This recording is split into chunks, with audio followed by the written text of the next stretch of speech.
बात का बताइए, 14 राज्यों में कितना महंगाई दर खत्म हुआ, कितनी बेरोजगारी दर खत्म हो गई। वहां का सिस्टम बताइए वो 14 राज्यों का, जहां पर आपकी यूपीए की सरकार है, जहां पर श्री 1108 राहुल बाबा उर्फ मोहम्मद राहुल गांधी नवाजुद्दीन सिद्दीकी, उनके राज्य में कितनी नौकरी मिल रही है। सोफिया की बात किसने किया, कुरैशी की बात किसने किया, इनकी पार्टी ने किया। उस पर केस नहीं दर्ज होता है। आप बताइए। आप नहीं, वो नहीं है। वो देखिए, इनको राम गोपाल यादव नहीं दिखेंगे, क्योंकि ये इनका जो है ना, उस पे वहाँ पे अपनी पट्टी बांध देते हैं आंखों में, उस समय काली पट्टी बांध देते हैं। आजकल में अगर कोई दिक्कत, बीमार हो जाए बच्चा, तो आपको उसको बहुत अच्छी फैकल्टी को हॉस्पिटल होगा, आप उसमें आप उसका इलाज नहीं करा सकते हैं, वो दम तोड़ देगा। सरकारी अस्पतालों की आज भी वो व्यवस्था नहीं हो पाई है कि अगर हम बच्चों को लेके जाते हैं, हम खुद अपने आप में सेटिस्फाई हो जाएंगे, नहीं वो बच्चा हमारा बेहतर उसका ट्रीटमेंट हो रहा है, देन हम उसको कैसे समझेंगे नहीं बहुत बेहतर व्यवस्था है हमारे बच्चे के लिए ना। वो पिछली सरकारों ने बहुत अच्छा किया, जो सरकारें ये वादे लेके आई थी कि नहीं हम बहुत अच्छा बेहतर करेंगे, आप हमको वोट दीजिए, इनको हटाइए, हम लोगों ने हटाया भाई, सरकारें हटाई, तो हम ये उम्मीद आप ही से तो रखेंगे, सवाल आपसे करेंगे, हम कांग्रेस से थोड़ी ना पूछने जाएंगे। क्या कांग्रेस को हमने तो कभी वोट ही नहीं किया भैया, जब से बीजेपी गवर्नमेंट वोट किया। इस समय हिंदू मुसलमान हो रहा है कि नहीं हो रहा है? देखिए, कोई हिंदू मुसलमान नहीं हो रहा, सब ठीक ठाक है, फर्स्ट क्लास है, और देश हमारा देश वो ही है सबका, वो धर्मशाला है हमारा देश। तो धर्मशाला तो ऐसी चलेगी भैया। धर्मशाला में आप देखते हैं ना, कोई भी घुसने की कोशिश कर देता है। अब अगर होटल में जाते तो उसे पता है होटल में रहेंगे भैया, तो उसके लिए उसको पे करना पड़ेगा। तो ये तो धर्मशाला है, यहाँ तो फ्री में सब कुछ मिलेगा, फ्री में राशन मिल जाएगी, फ्री में बिजली मिल जाएगी, फ्री में सब कुछ मिल जाएगा। तो ये तो लोगों ने हमारे देश को धर्मशाला बना रखा है। चाइना से सीखो ना, क्या बना दिया उन्होंने, क्या बना दिया उनको बार बार बना दिया वहाँ पे जाकर के। और यहाँ पे जरा सा आप करके देखो, जरा आप यहाँ पे जरा कुछ करके देखो, अभी सड़कों पे निकल आएंगे, सड़कों पे निकल आएंगे। तो कुल मिला करके क्या है, हमारे देश को ये ऐसा बना दिया है कि हमारे देश का ही खाते हैं और हमारे देश की जासूसी करते फिरते, हमारे देश का ही खा रहे हैं, हमारे देश के लोगों को अंदर, मतलब बाहरी लोगों को अंदर घुसेड़ रहे। आप रोहिंग्या देख लीजिए, बांग्लादेशी देख लीजिए, कुल मिलाकर के ये सब, ये धर्मशाला की तरह से ममता दीदी हो गई, अखिलेश यादव हो गए, और कांग्रेस इनका बाप है, कांग्रेस इनका बाप है। तो उसे तो क्या है, कहाँ देश की बुराई हो सबसे आगे मिलेंगे खड़े, क्योंकि मोदी जी को तो मोदी जी की बुराई करते करते वो देश के ऊपर आ जाते हैं कि हाँ यार, देश के ऊपर देश की बुराइयाँ शुरू करने लगे, अपनी सेना की बुराइयाँ करना शुरू कर दो। तो कुल मिलाकर के मोदी जी का विरोध करते करते देश का विरोध करने लगे। मोदी जी का कोई विरोध नहीं करता है। मोदी जी का इस देश के प्रधानमंत्री को कौन विरोध करता है? सवाल तो लोग करेंगे। और अगर मान लो अभी क्या हुआ, किस मोदी जी का ये कर रहे हैं, विरोध कर रहे हैं, कौन किया विरोध? इस देश के 140 करोड़ 11 साल से बकते बकते आज 140 करोड़ लोग इस देश के काम आए ना, दुनिया ने देखा ना, पाकिस्तान को घुटनों पे लाया ना, कौन किया? सोफिया की बात किसने किया, कुरैशी की बात किसने किया? इनकी पार्टी ने किया। उस पर केस नहीं दर्ज होता है। आप बताइए। आप नहीं, वो नहीं है। वो देखिए, इनको राम गोपाल यादव नहीं दिखेंगे, क्योंकि ये इनका जो है ना, उस पे वहाँ पे अपनी पट्टी बांध देते हैं आंखों में, उस समय काली पट्टी बांध देते हैं। अब इन्होंने कहा यूएसए में, आप ये देखो यूएसए में, ब्रिटेन में जाकर के कौन बुराइयां करता है? राहुल गांधी करते हैं ना, कह रहे हमारा संविधान खत्म हो गया। संविधान की कॉपियां लेके कौन घूम रहा था? है हिंदुओं को संविधान में आते ही क्या रामायण की किताबें पढ़ा करते कहाँ हो? संविधान किसने बोला? बाबा साहब किसने बोला था? हमारे गृह मंत्री जी ने बोला था ना, राहुल गांधी बोला था ना। राहुल गांधी एक डायरी लेकर के, उन्हें संविधान का ABCD नहीं पता, ABCD का पता नहीं है, और फिर भी करने वाले संविधान तो माइक आने संविधान का गाना कब तक गाओगे? है एक न एक दिन तो पता चलेगा कि कौन झूठ बोल रहा है, कौन सच बोल रहा है। एक दिन तो पता, हाँ, एक दिन तो पता चली जाएगा। 2 करोड़ नौकरियां नहीं मिली, 15 लाख नहीं मिले। और बताइए आप।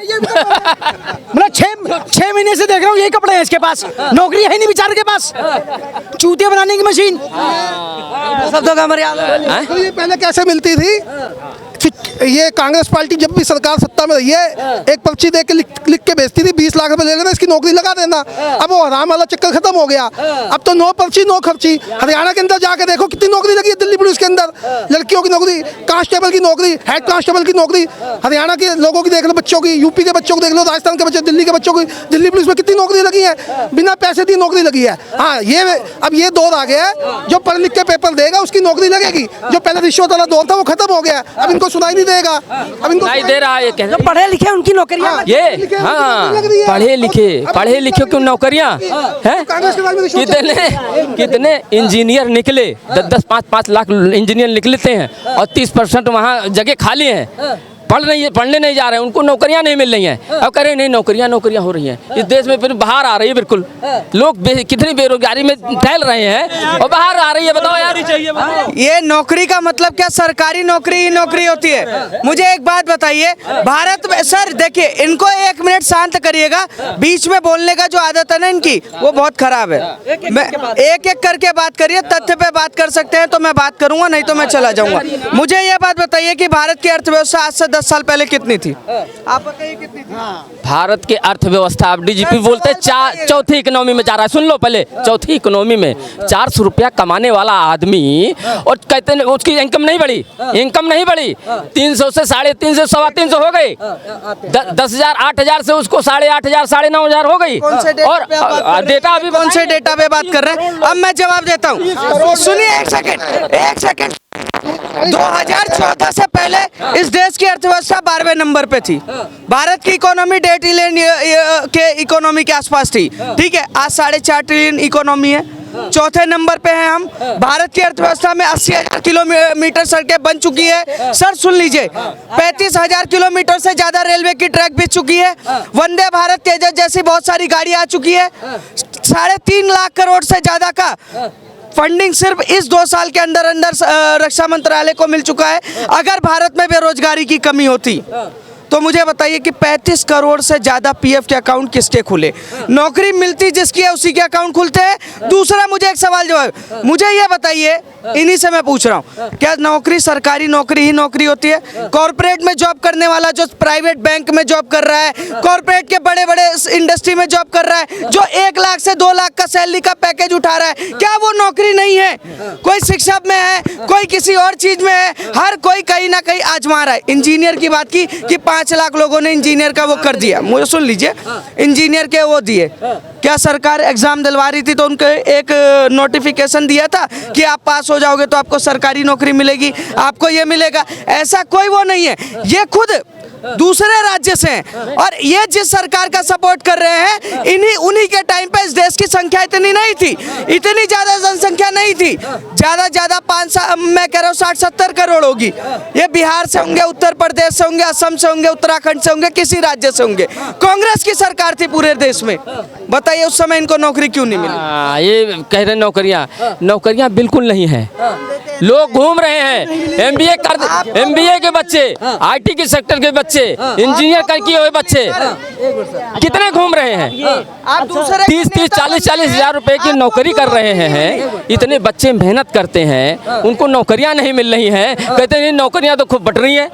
2 करोड़ नौकरियां क्या पता नहीं कहाँ से। ये दूसरे के नेता बन रहे हैं, ये दूसरे के नेता बन रहे हैं। मुझे बताइए, हिमाचल में इनकी सरकार है, कर्नाटक में इनकी सरकार है, देश के 14 राज्यों में यूपीए की सरकार है, भारत के 30% राज्यों में।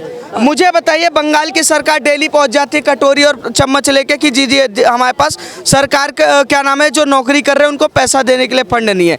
हिमाचल की सरकार डेली पहुंच जाती है, पंजाब की पहुंच जाती है, कर्नाटक की पहुंच जाती है। मुझे इस बात का बताइए, 14 राज्यों में कितना महंगाई दर खत्म हुआ, कितनी बेरोजगारी दर खत्म हो गई? वहां का सिस्टम बताइए वो 14 राज्यों का, जहां पर आपकी यूपीए की सरकार है, जहां पर श्री 1108 राहुल बाबा उर्फ मोहम्मद राहुल गांधी नवाजुद्दीन सिद्दीकी, उनके राज्य में कितनी नौकरी मिल रही है?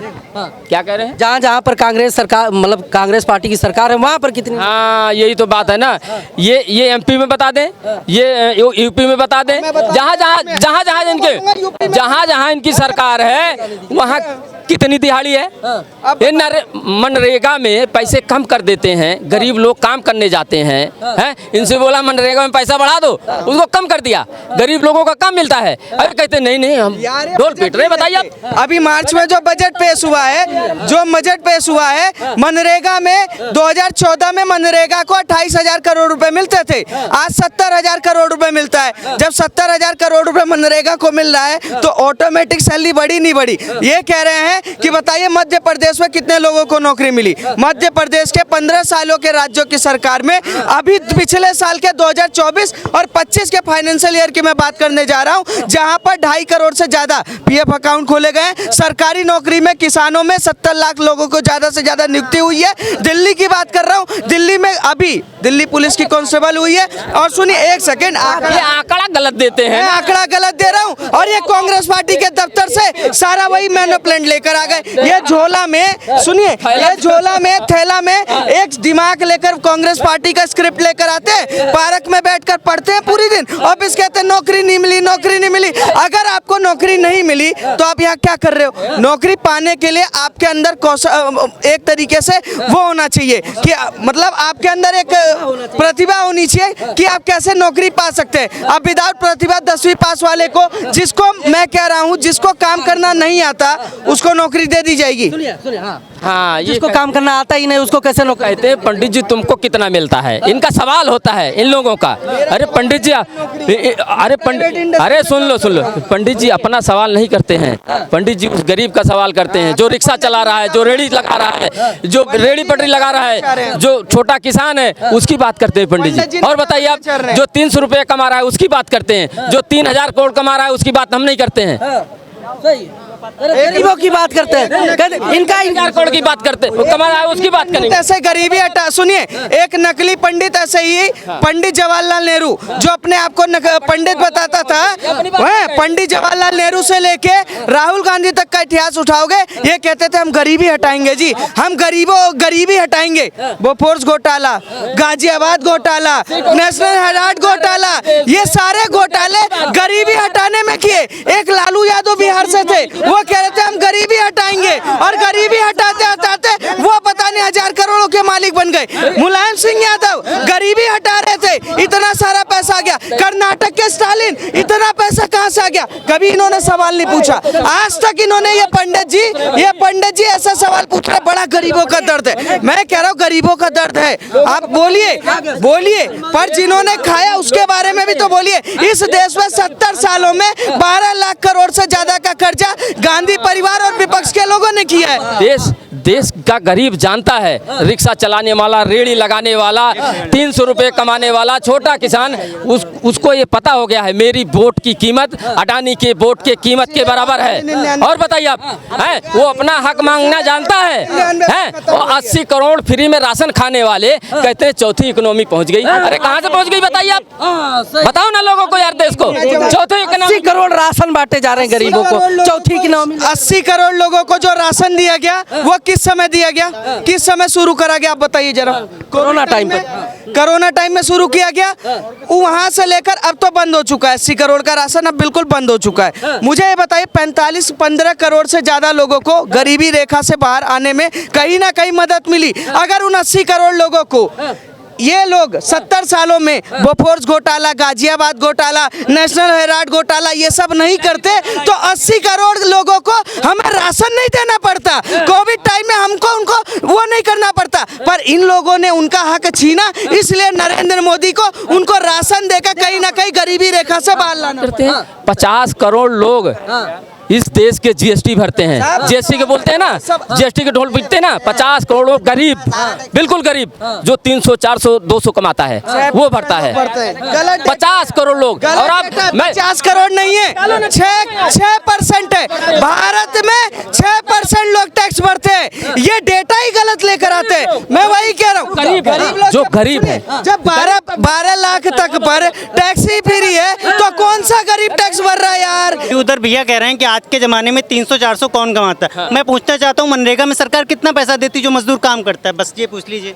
मनरेगा जो काम करते हैं लोग, सरकार का डाटा सरकार कितना पैसा देती है मनरेगा जो मजदूर को? भाई हाँ टैक्स है, एक तो इनकम का टैक्स है। सबसे ज्यादा तो जो सरकार के पास रेवेन्यू पहुंच रहा है वो जीएसटी से, और उस जीएसटी में अरे रुक जा शांति रख, उस जीएसटी में सबसे ज्यादा पैसा कौन दे रहा है?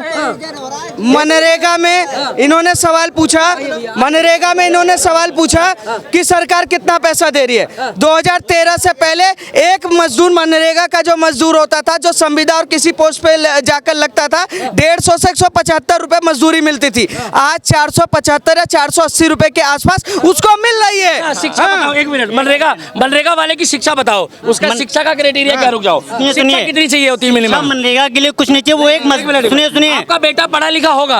आप अरे भैया बहुत देर से मोदी मोदी कर रहे हो, शांत हो जा।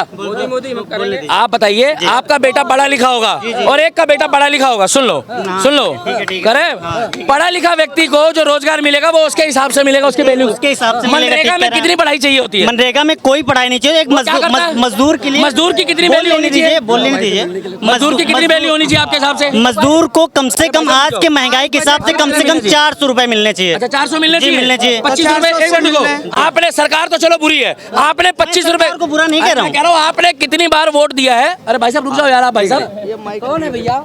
आपने 25 रुपए कितने जरूरतमंद लोगों को पर डे के हिसाब से डोनेट करे हैं। मेरा मत पूछना, मैं संस्था चलाता हूँ। आपने कितने लोगों का भला करा है? सरकार और मजदूर और प्रति व्यक्ति आय की हो रही है। मैं आय की बात कर रहा हूँ। बेरोजगारी काम करता है तो उसको 5,000 नहीं पड़ते। पढ़ाई लिखाई होनी जरूरी है, पढ़ाई लिखाई होनी बहुत जरूरी है, लेकिन जो कुछ मजबूरी बस पढ़ाई लोग नहीं कर पाए। सब लोग नहीं पढ़ा। बिहार में बैटरी रिक्शा चलाने वाले का बच्चा, पहले सुन लेना, किसान का बच्चा डॉक्टर APJ अब्दुल कलाम, जिसके गांव में एक भी स्कूल नहीं था, जो नदी पार करके जाता था जिस टाइम पे किश्ती नहीं थी, क्या उससे मजबूर आदमी कोई था क्या? देखिए मेहनत सभी करते हैं, पर सफलताएं। मैंने आपसे ये पूछा है कि आप मुझे बात बताओ, मजबूर आदमी हो या गरीब हो, क्या उसके बच्चे को सर्व शिक्षा अभियान पढ़ने के लिए मना करती है? मना नहीं करती है, पर मैं ये पूछा है बिना सुन लो, बिना आरक्षण के बात हो रही है अभी जातिवाद मत ले आना। क्या गवर्नमेंट ने आपके बच्चे को या मेरे बच्चे को स्कूल जाने से या स्कॉलरशिप में कभी जातिवाद हुआ है क्या भैया? कभी स्कॉलरशिप में जातिवाद? मैं सिर्फ इस बात पे कहना चाहता हूँ, अगर मतलब भी नहीं पता आपको, इधर आ जाओ, थोड़ी दुकानदारी है, इधर आ जाओ। अरे छोड़ो ना, मनरेगा उसमें तो भाई साहब शिक्षित नहीं होता आदमी। मनरेगा का मतलब तो छोड़िए, इनको मनरेगा के 2024 और 25 का बजट भी नहीं पता होगा कि सरकार कितना पैसा दे रही है उसमें। और मनरेगा में 2013 से पहले जो कांग्रेस ने एक ही नाम पर कितने लोगों को मजदूर बना के घोटाले किए, उसका भी इनको नहीं पता होगा। भाई मैं यहाँ कांग्रेस की बड़ाई करने नहीं आऊँ ना भाजपा की बुराई करने। मैंने सिर्फ ये कहा है कि जो लोग सुनिए, जो लोग यहाँ पे बात कर रहे हैं कि हर आदमी 400-500 से कम कोई नहीं कमाता, ये कह रहे हैं। मैं वही कह रहा हूँ, अगर गांव में आप ग्रामीण अंचल में जाएंगे जहाँ पर लोग 200, 250, 250 रुपए की नौकरी गांव में मनरेगा के रूप में सुबह से लेकर शाम तक काम, 200 पे नौकरी मिल कहाँ रहा है? शाम तक काम करते। नौकरी करने से अच्छा है, 200 की नौकरी करने से अच्छा है अपना जमीन ले लो, और या किसी की पटवारी पे जमीन लेके उस पर खेती कर लोगे तो भी साल का 3-4 लाख मैं बोलना चाहूंगा, पूरे साल एक किसान मेहनत करता है, जुताई सिंचाई मजदूरी अगर निकालते 1 बीघे गेहूं में उसका 5,000 रुपए बचता है। मैं उस ग्रामीण परिवेश से हूं, मैं बहुत अच्छे से जानता हूं। 1 बीघे खेती में आप मेहनत करोगे, सब कुछ निकालोगे, 5,000 रुपए बचता है। जो भी जब आपकी गाय या जो भी जानवर अन्ना बेचते उससे आपकी फसल बच जाती है, तब नहीं वो भी जाता है। भाई साहब आप खेती की बात कर रहे हैं, मैं बिल्कुल ग्राउंड टू अर्थ जुड़ा हूँ। जो आप 200 रुपए की बात करें वो भी गलत है। आज के टाइम पे किसी का जो है दिहाड़ी, यहाँ लेबर ईटा पत्थर ढोने वाले 400, 450, 500 लेते हैं। शहर की और शहर की नहीं, गांव में भी भैया, गांव में देखिए, गांव में भी कह रहा हूँ कि वहाँ पे 300 रुपए, 350 रुपए, 400 रुपए ये मजदूरी जो आमतौर पे लोग घरों में कर रहे हैं। लेकिन आप सोचिए 300, 350, 400 कमा के आप अपने बच्चे को बहुत अच्छा परिवेश नहीं दे, ये आप रोटी खा सकते हैं बेहतर तरीके से, लेकिन आप उसको बहुत अच्छी आप एजुकेशन नहीं दे सकते। मेडिकल में अगर कोई दिक्कत, बीमार हो जाए बच्चा, तो आपको उसको बहुत अच्छी फैकल्टी को हॉस्पिटल होगा, आप उसमें आप उसका इलाज नहीं करा सकते हैं, वो दम तोड़ देगा। सरकारी अस्पतालों की आज भी वो व्यवस्था नहीं हो पाई है कि अगर हम बच्चों को लेके जाते हैं हम खुद अपने आप में सेटिस्फाई हो जाएंगे, नहीं वो बच्चा हमारा बेहतर उसका ट्रीटमेंट हो रहा, देन हम उसको कैसे समझेंगे नहीं बहुत बेहतर व्यवस्था है हमारे बच्चे के लिए ना। वो पिछली सरकारों ने बहुत अच्छा किया, जो सरकारें ये वादे लेके आई थी कि नहीं हम बहुत अच्छा बेहतर करेंगे, आप हमको वोट दीजिए, इनको हटाइए, हम लोगों ने हटाया भाई, सरकारें हटाई, तो हम ये उम्मीद आप ही से तो रखेंगे, सवाल आपसे करेंगे। हम कांग्रेस से थोड़ी ना पूछने जाएंगे क्या, कांग्रेस को हमने तो कभी वोट ही नहीं किया भैया, जब से आए बीजेपी गवर्नमेंट कोर्ट किया। लेकिन अब सवाल किससे पूछेंगे? राहुल गांधी से थोड़ी ना पूछेंगे सवाल, तो हम अपने यही भाजपा के लोगों से पूछेंगे, भैया हमने आप कोर्ट दिया, प्रतिनिधि बनाया, आप हमारा काम करिए, सीधी सी बात है। बताइए, इतनी समस्या है, इतनी महंगाई है, लोग जो है गंभीरता से विषय को लेते ही नहीं है। सर समस्याएं तो देश में बहुत होंगी, पर क्या हम घोटालेबाज लोगों को चुन थोड़ी ना लेंगे। अगर मैं बात करूंगा गरीबी के नाम पर, कहीं ना कहीं लालू यादव ने बोला हम गरीबी हटाएंगे बिहार में। आज कितने हजार करोड़ के मालिक हैं आपको पता ही होगा। स्टालिन और जो साउथ की तरफ चले जाएंगे उन परिवारों ने बोला गरीबी हटाएंगे। कितना पैसा खा के बैठे आपको पता है। इस देश में पिछली सरकार और पिछली नेताओं ने सिर्फ कहीं ना कहीं 70 सालों तक भारत को खोदने का काम किया और खाने का काम किया, पर आज की सरकार उस 70 साल के जमीन को मजबूत करने का काम कर रही है। सरकार एक काम और भी कर रही है, कह रहे हिंदू मुसलमान खूब दबा के हो रहा है देश में। सरकार में कोई किसने बोला हिंदू मुसलमान? आप बोल रहे ना, आपका स्टेटमेंट है। नहीं, हमारा नहीं, पूरा विपक्ष ने, प्रधानमंत्री मोदी जी के सड़क बनाने के, जब सड़क बनती है उद्घाटन करते हैं तो वहाँ लिखते हैं कि हिंदू जाएगा या मुसलमान जाएगा। कोई हॉस्पिटल बनता है, सरकार बनाती है, तो वहाँ पर होता है हिंदू मुसलमान जाएंगे। आप कैसे कह रहे हैं सर? नहीं जाएंगे, लेकिन नहीं सर, जेपी नड्डा ने बोला, अमित शाह ने बोला या नरेंद्र मोदी ने बोला? किसने बोला? पब्लिक बोला। कह रहे हैं कि भाई पब्लिक बोल रही है, कह रहे नहीं घर नहीं सर, कह रहे अगर घर गिरेगा तो मुसलमान का ही गिरेगा, एनकाउंटर होंगे तो मुसलमान के ही होंगे। पत्थर कोई चलाएगा तो घर उसी का गिरेगा ना। अब ये तुम बना के बैठोगे तो घर उसी का गिरेगा ना। मेरा क्यों नहीं गिर रहा? मैंने अपने मुस्लिम बस्ती है, जहाँ मुस्लिम बस्ती है वहीं पर जो है अवैध है और वहीं पर पत्थर पेट करके आप मुझे बताइए, आपका घर है, आपके घर में घुस के मैं आपके घर में 10 इंची कब्जा करके जाके एक दीवार खड़ी करके बनवा दूं और सरकार आके उसको खत्म करती है, तो मतलब मुसलमान पर अत्याचार है। आप उस मुसलमान से पूछिए कि इतना ज्यादा ही हिम्मत था तो अपने कमाई पर जमीन लेकर बनाता, क्यों अवैध बना रहा है? ओखला में बनाएगा, शाहीन बाग में बनाएगा, कहीं भी बनाएगा, मर्जी है बनाएगा तो सरकार तोड़ेगी। सरकार काम कर रही है कोर्ट के हिसाब से। ये कोर्ट भी तो जाते हैं, सुप्रीम कोर्ट चले गए, हाई कोर्ट चले गए, वहां से मुक्की खा के आए। सरकार नहीं तोड़वा रही है, सरकार कानून के हिसाब से काम कर रही है और सरकार ये देख रही है जो पत्थर चलाएगा उस घर को खत्म कर देंगे, जो अवैध घुसेगा उसको खत्म कर देंगे, जो अवैध घर बनाएगा उसके घर को खत्म कर देंगे, इस निश्चय नाबूद कर देंगे। इस भारत में किसी भी आतंकवादी जिहादी मानसिकता के किसी भी व्यक्ति को पलने नहीं देंगे। पाकिस्तान का गुणगान करके और भारत का खाकर कोई ये सोचे कि इस देश में पलेगा तो हम उसको बिल्कुल भी नहीं पलने देंगे। पाकिस्तान को ही गाली देती है, पाकिस्तान को, और कुछ शब्द मतलब उसका समर्थन नहीं करते। शर्मिष्ठा मामले को लेकर क्या कहना चाहेंगे? पश्चिम बंगाल की पुलिस यहाँ आती है, गुड़गांव से गिरफ्तार करके लेकर जाती है। देखिए, शर्मिष्ठा हमारी बहन है। ममता बनर्जी की मानसिकता हमें ये दिख रही है कि वो सिर्फ हवाबाजी करते हैं कि हम लोकतंत्र के लिए लड़ रहे हैं। मुझे बताइए, मुर्शिदाबाद में 113 लोगों के घर तोड़ दिए गए, कई लोगों ने परिवार को पलायन करने पड़ा। बताइए ममता बनर्जी ने क्यों गिरफ्तार नहीं किया उन लोगों को? वहाँ उनके टीएमसी का नेता भगवान शंकर का अपमान करता है, भगवान शंकर के शिवलिंग पर अपमानित करने की कोशिश करता है। क्यों नहीं बोलते? टीएमसी के नेता लगातार हिंदुओं को गाली देते। स्टालिन ने बोला था ना हिंदू के बारे में। ममता बनर्जी ठीक करती अपने यहाँ एफआईआर, सब बात छोड़िए, आ जाइए यहाँ पर। राहुल गांधी ने बोला, उत्तर प्रदेश में बोला, अखिलेश यादव ने बोला, अखिलेश यादव के पार्टी के नेताओं ने बोला। देश में कई चिन्ह, ऊंचा पैजामा, लंबी दाढ़ी, गोल टोपी वाले हिंदू धर्म के बारे में बोलते हैं। क्यों ममता बनर्जी उस समय सो जाती है? पर एक व्यक्ति, आज ममता बनर्जी ने यह साबित किया कि जो पाकिस्तान का पूरी तरीके से बैंड बजाने का काम करेगा और अगर उसके साथ कोई नहीं खड़ा होगा तो ममता बनर्जी उनके खिलाफ एफआईआर करेंगी।